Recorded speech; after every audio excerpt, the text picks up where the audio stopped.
করব চিংড়ি মাছের একটা রেসিপি, চিংড়ি মাছের পাতুরি।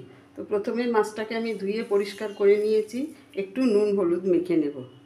দিলাম নুন, নিলাম হলুদ, একটু মেখে নেব। নুন হলুদটা মাখিয়ে রাখবো।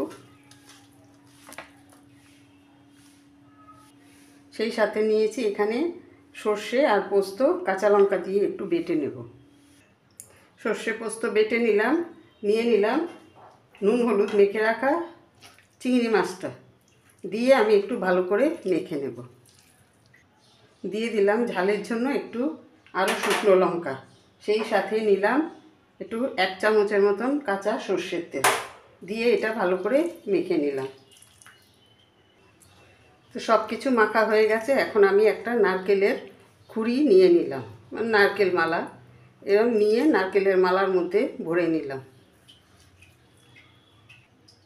দিলাম 2 চামচের মতন কাঁচা সর্ষের তেল, সেই সাথে দিলাম আরও 2টো চেরা কাঁচা লঙ্কা।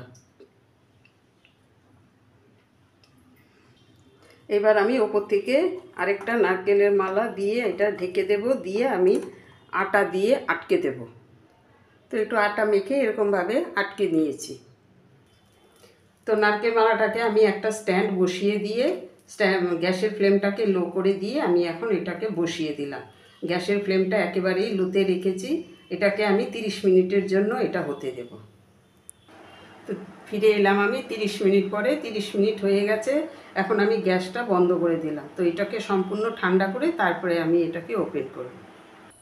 তো কিছুক্ষণ ঠান্ডা করে আমি এটাকে খুলে নিলাম। এখন আমি দেখাচ্ছি এটা কতটা সুন্দর হয়েছে আর মাছটা কতটা নরম হয়েছে, সেটাই আমি আপনাদেরকে দেখাচ্ছি।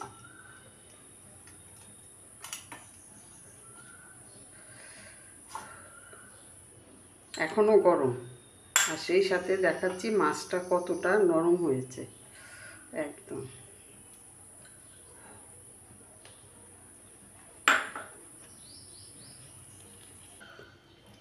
দেখতে দেখতে যেমন সুন্দর হয়েছে, খেতেও সেরকম অপূর্ব সুন্দর হয়েছে। তো আজ এই পর্যন্তই। আবার নেক্সট কোনো রেসিপি নিয়ে কথা হবে। সবাই ভালো থাকবেন, সুস্থ থাকবেন।